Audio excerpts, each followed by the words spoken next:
নমস্কাৰ, মই কুলেন কলিতা।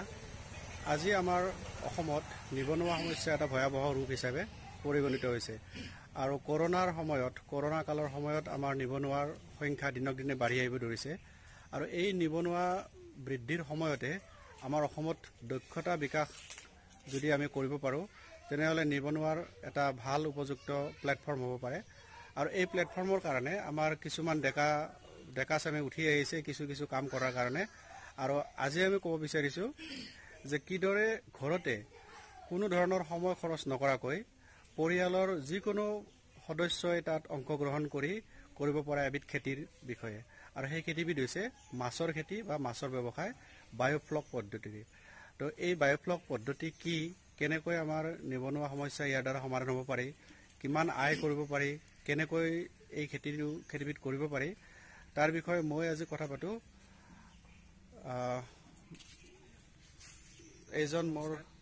এজন মোৰ খুৰাৰ ল'ৰা ধ্ৰুৱজ্যোতি কলিতা। আমি আলোচনা কৰি দুয়োজনে এটা খেতি অৰ্থাৎ বায়োফ্লক পদ্ধতিৰে কেনেকৈ মাছৰ উৎপাদন কৰিব পাৰি এই বিষয়ে আলোচনা কৰিছিলোঁ আৰু আজি ধ্ৰুৱজ্যোতি কলিতাই এই বায়োফ্লক পদ্ধতিত মাছৰ পোনাৰ পৰা কেনেকৈ ব্যৱসায় ভিত্তিক কৰিব পাৰি এজন সফল ব্যৱসায় হোৱাৰ পথত আগবাঢ়িছে।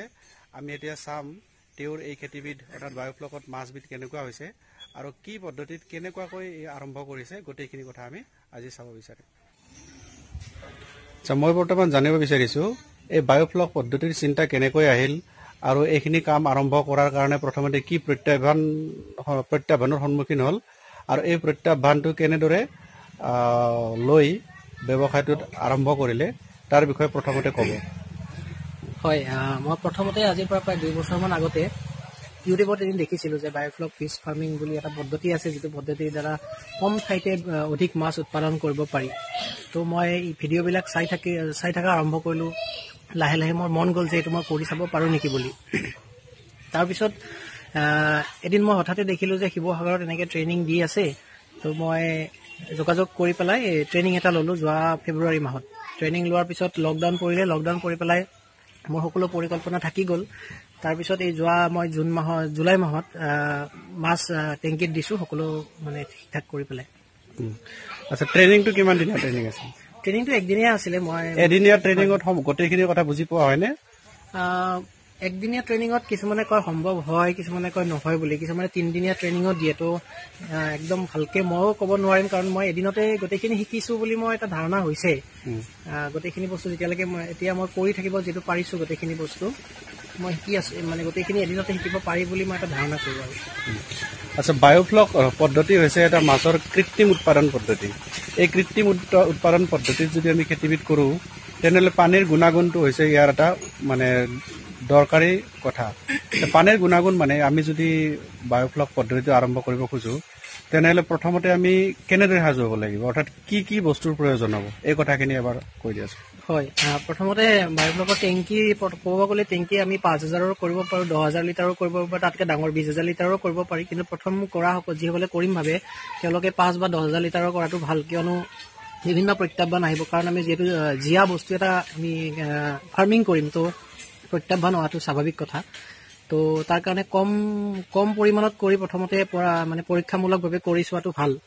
তাৰ কাৰণে প্ৰথম লাগিলে আমাক এটা টেংক লাগিলে, যিটো 5,000 বা 10,000 হওক। তাৰপিছত আমাক তাত যিহেতু আমাৰ তাত হাই ডেঞ্চিটিত মাছ থাকিব, কম পানীত বেছি মাছ থাকিব, তো তাৰ কাৰণে আমাক অক্সিজেনৰ আমি অভাৱ হ'ব দিব নোৱাৰোঁ। অক্সিজেনটো আমাক ঠিক ঠাক লাগিব। তাৰ কাৰণে মাজতে কৈছোঁ ইয়াত কি পেৰামিটাৰ চাব লাগিব, অৰ্থাৎ মাছটো যদি সঠিক ৰূপত পোনা অৱস্থাৰ পৰা বিক্ৰী কৰা অৱস্থালৈ আহিব লাগে তেনেহ'লে পানীৰ গুণাগুণ আমি কি গুণাগুণ লক্ষ্য কৰি থাকিব লাগিব? হয়, পানীৰ গুণাগুণ ইয়াতে চাব গ'লে আমি পিএইচটো চাব লাগিব। প্ৰথমতে পিএইচটো ঠিক ঠাক থাকিব লাগিব। কিমান থাকিব লাগিব? পানীৰ পিএইচ কিমান লাগে? পিএইচটো এনেই 6.5ৰ পৰা 7.5ৰ ভিতৰত থাকিব লাগে বুলি কয়। কেনেকে আমি জুখিম এইটো?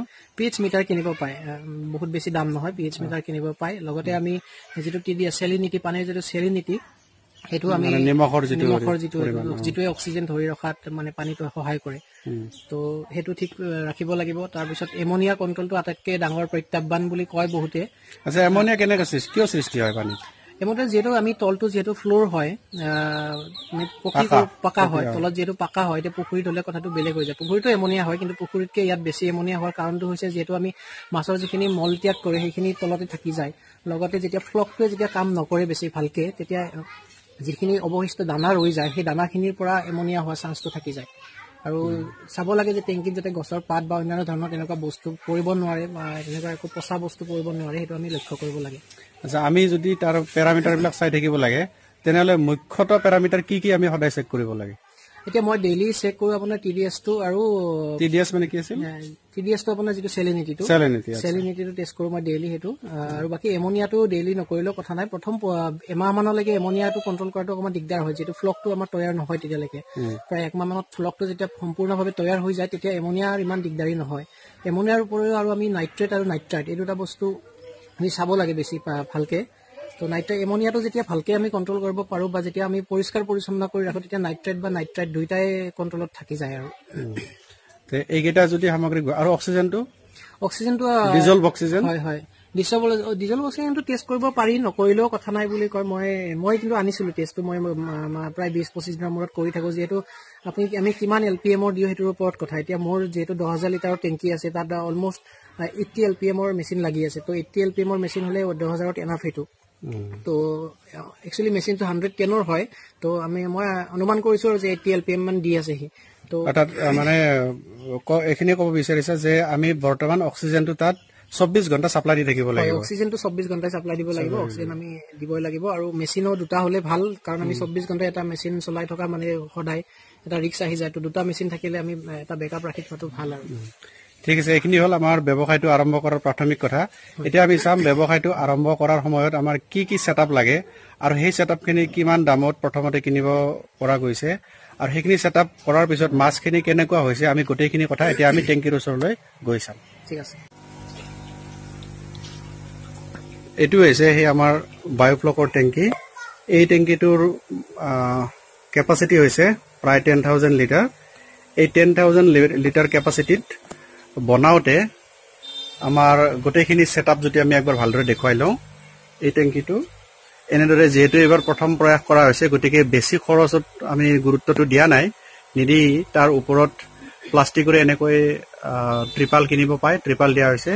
আৰু চাৰিওফালে যাতে অন্যান্য গছৰ পাত বা কিবা কিবি আহিব নোৱাৰে, নেট দি পেলাই এনেকৈ মানে ঘেৰ কৰি থোৱা হৈছে। আৰু এই টেংকিটোত 24 ঘণ্টা অৰ্থাৎ প্ৰতি মুহূৰ্ততে যাতে অক্সিজেনটো ছাপ্লাই হৈ থাকে, তাৰ কাৰণে এনেকৈ এই পাইপত কিছুমান আউটলেট কৰি লোৱা হৈছে। এই আউটলেটত এনেকুৱা কিছুমান টিউব লোৱা হৈছে। এই টিউববিলাক গৈ গৈ এই পানীৰ তলত দাঙি দিছোঁ হেৰিটো চোৱাৰ কাৰণে। তাতে কিছুমান এয়াৰ ষ্ট'ন থাকে, আৰু এই এয়াৰ ষ্ট'নবিলাকে এনেকৈ এইবিলাক এয়াৰ ষ্ট'ন, আৰু এই এয়াৰ ষ্ট'নবিলাক পানীত দি আছোঁ কেনেকুৱা হয়, এনেকৈ পানীটো বুৰবুৰণি, অৰ্থাৎ ইয়াৰ গোটেই পাইপৰ মাজেৰে হাৱাটো যায়, হাৱাটো গৈ পানীৰ তলত তেনেকৈ মানে হেৰিটো থাকে, অক্সিজেনটো গৈ থাকে। এনেকুৱা কিমানটা এয়াৰ ষ্ট'ন আছে ইয়াতে প্ৰতিটো 10,000 লিটাৰ টেংকত 10টা এয়াৰ ষ্ট'ন লাগে কমেও। মাইক্ৰ' আৰু মেক্ৰ' দুইটা ডাবল হোৱা এয়াৰ ষ্ট'ন দিব লাগে। আচ্ছা, তো এই এয়াৰ ষ্ট'ন দিয়াৰ ফলত বৰ্তমান সঠিক পৰিমাণত অক্সিজেনটো পাই থকা বুলি ধৰা হৈছে না? হয়, মই মাজে মাজে চাই আছোঁ জুখি, অক্সিজেনটো এতিয়ালৈকে ঠিকে আছে। আচ্ছা, এইখিনিত এয়াৰ ছাপ্লাই দিয়াৰ কাৰণে আমাক যিখিনি লাগিব ছেটআপ, সেই ছেটআপটোত যিখিনি মেচিন আছে, মেচিনখিনি এবাৰ চাই লওঁ। এই দুটা হৈছে মেচিন। এই মেচিন দুটাৰ বিষয়ে অলপমান কৈ দিছোঁ, কি মেচিন এই দুটা? হয়, এই দুটা হৈছে অক্সিজেনৰ কাৰণে হয় আমাৰ মেচিন। এইটো আপোনাৰ অলপ কম দামী হয়, এইটো অলমষ্ট 6,000 কিবা লৈছিলে, আৰু এইটো 14,000 হয়। আৰু এইটো দামটো এইটো কাৰণে বেছি, ইয়াতে ইণ্টিগ্ৰেটেড বেটাৰী এটা আছে, যিটোৱে অলমষ্ট 4-5 ঘণ্টা আমাক বেকআপ দিয়ে যেতিয়া আমাৰ কাৰেণ্ট নাইকিয়া হয়। আৰু এইটো আমাৰ ইনভাৰ্টাৰত আৰামছে চলি যায়। এইটো খালি ইনভাৰ্টাৰত চলাতে অকণমান দিগদাৰী হয়, কাৰণ ইয়াৰ অলপ ৱাটটো বেছি আছে। আচ্ছা, এইটো একোটা মেচিন কিমান সময় কণ্টিনিউ দিব পাৰি? একোটা মেচিন আমি এনেই 12 ঘণ্টামান চলাব পাৰোঁ। 12 ঘণ্টা 15 ঘণ্টাৰ ভিতৰত আমি মানে দুটা সালসলনি কৰি থাকোঁ। এতিয়া মই দিনত এটা চলাই থওঁ, ৰাতি এটা চলাই থওঁ, এনেকৈ নিয়ম মানে ভগাই লৈছোঁ আৰু 12 ঘণ্টা কৰি। আচ্ছা, আমাৰ গাঁৱত জেনেৰেলি দেখা পোৱা যায় যে আমাৰ 24 ঘণ্টা বিজুলী নাথাকে। গতিকে 24 ঘণ্টা বিজুলী নাথাকা অৱস্থাত আমি যিহেতু মাছক 24 ঘণ্টাই অক্সিজেনটো ছাপ্লাই কৰিব লাগিব, তাৰমানে আমি কাৰেণ্টৰ বেকআপৰ কাৰণে নিশ্চয় ইনভাৰ্টাৰৰ ব্যৱস্থা কৰিব লাগিব।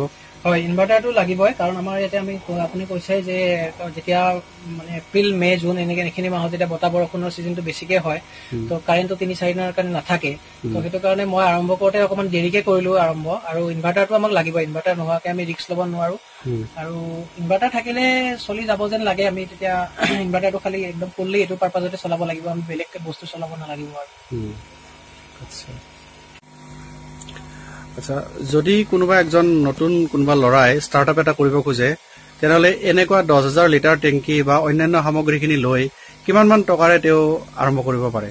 হয়, মই প্ৰথম ক'লোৱে যে টেংকটো আমি দুটা পদ্ধতিৰে কৰিব পাৰো। যিটো টাৰ্পলিন টেংক আছে এইটো অকণমান কম খৰচত হ'ব, আৰু এইটো বনালে কিন্তু এটা সুবিধা আছে কি এইটো আপোনাৰ 10-15 বছৰলৈকে ইমান চিন্তা কৰিব লগা বিশেষ নাথাকে। কিন্তু টাৰ্পলিন টেংকটো কিমান দিন চলিব মোৰ এটা সন্দেহ হ'ল, তো সেইটো কাৰণে মই এইটোত বেছি গুৰুত্ব দিলোঁ, বেছি খৰচ হোৱাৰ কাৰণে।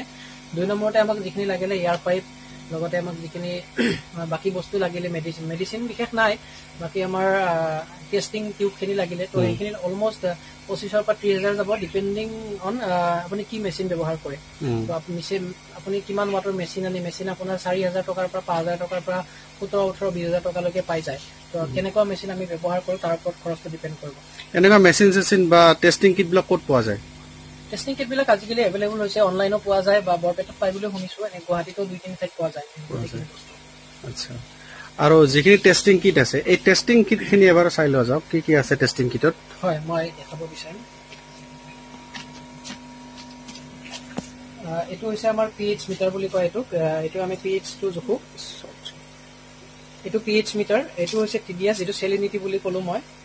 এইটো হৈছে অক্সিজেন লেভেলটো কিমান আছে পানীত, সেইটো আমি জুখিবৰ কাৰণে এইটো ব্যৱহাৰ কৰোঁ।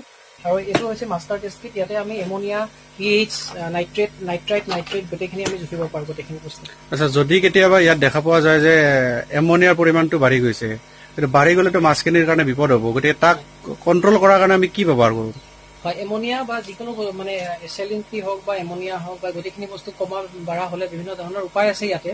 আমি যেনেকৈ এমনিয়া ব্যৱহাৰ কৰা, যিটো আমি লালিগুৰ সেইটো ব্যৱহাৰ কৰোঁ, সঠিক পদ্ধতিত আমি ব্যৱহাৰ কৰিব লাগিব।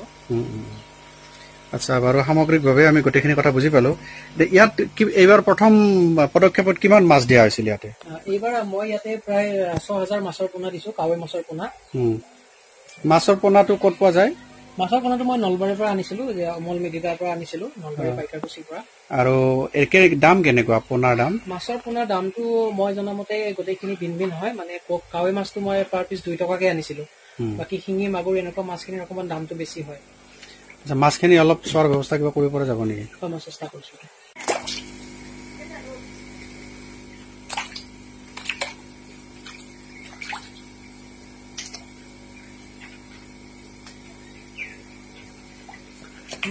আচ্ছা, মাছ পুহিলে ইয়াৰ প্ৰধান কথাটো হৈছে ইয়াৰ খাদ্য। খাদ্য ইয়াত কি দিয়া যায়? খাদ্যৰ কাৰণে আমি যিটো ফ্লোটিং ফিড আছে সেইটো ব্যৱহাৰ কৰোঁ ইয়াতে।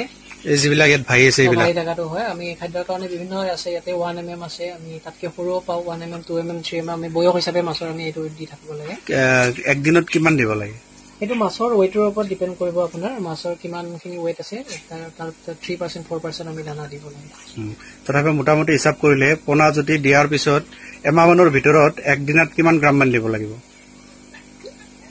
প্ৰথম এমাহততো দানা বেছি খোৱা নাই মোৰ, মানে দানাটো বহুত বেছি কমেই খাইছে প্ৰথম এমাহত। তো এতিয়া লাহে লাহে 50 গ্ৰাম 100 গ্ৰাম এনেকুৱা? হয়, প্ৰথমটো 10-15 দিন 100 গ্ৰাম মান, 50-100 গ্ৰাম মান দানা হৈছে। তাৰপিছত একদিনত 100 গ্ৰাম? হয় হয়। আৰু এটা বেগ কিনিলে সেই বেগটো কিমান ওজন থাকে? 20 কেজি নে 25 কেজি?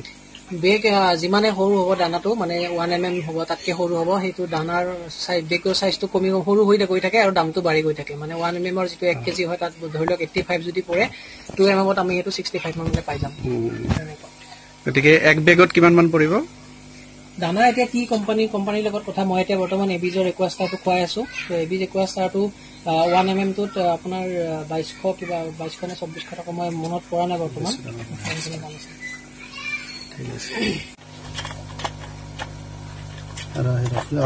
হাতে দিয়ে ধুনীয়া 79।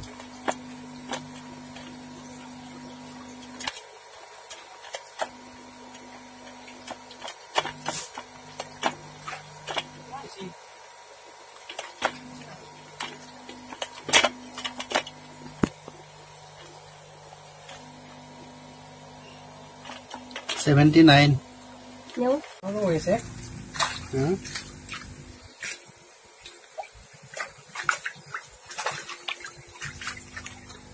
মাছ বৰ্তমান বিক্ৰীৰ পৰ্যায় পাইছে নহয় মোটামুটি পাইছে কিন্তু একে চাইজৰ হোৱা নাই কিছুমান অলপ সৰু সৰু আছে তাৰ ভিতৰত কিছুমান এই 70-80 গ্ৰামলৈকে হৈছে আৰু এইবিলাক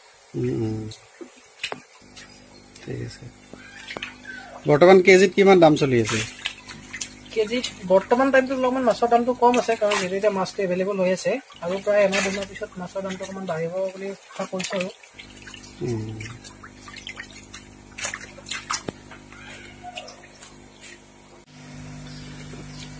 যদি এভাৰেজত এটা মাছ 60 গ্ৰাম বা 70 গ্ৰাম ধৰা হয় তেনেহ'লে ইয়াত 6000 মাছত কিছু মাছ মিচিং বা মাছেও মাছক খায় তেনেকৈ ধৰি যদি আমি 2 কুইণ্টলো ধৰোঁ তেনে মানে 6000 মাছৰ পৰা 1000 মাছ যদি বাদ দিয়াও যায় মোটামুটি 2 পৰা 2.5 কুইণ্টল মান মাছ হ'ব পাৰে মই 2 পৰা 2.5 কুইণ্টল মাছে আশা কৰিছোঁ এতিয়া দেখা যাওক আৰু প্ৰায় 1.5 মাহ মান মই ৰ'ম বুলি ভাবিছোঁ হাৰ্ভেষ্টিং কৰালৈকে এতিয়ালৈকে কিমান দিন হ'ল এতিয়ালৈকে মই 2 মাহ হৈ গ'ল মই 4 মাহ মান ৰাখিম আৰু একদম ঠাণ্ডা পৰা টাইমলৈকে মই ৰাখিম বুলি ভাবিছোঁ তেতিয়া 2 পৰা 3 কুইণ্টল যদি হয় তেনেহ'লে এটা ভাল লাভ আশা কৰিব পাৰি নহয় হয় আশাটো কৰিছোঁ এতিয়া দেখা যাওক কি হয় সময়ত গম পালে ঠিক আছে ধন্যবাদ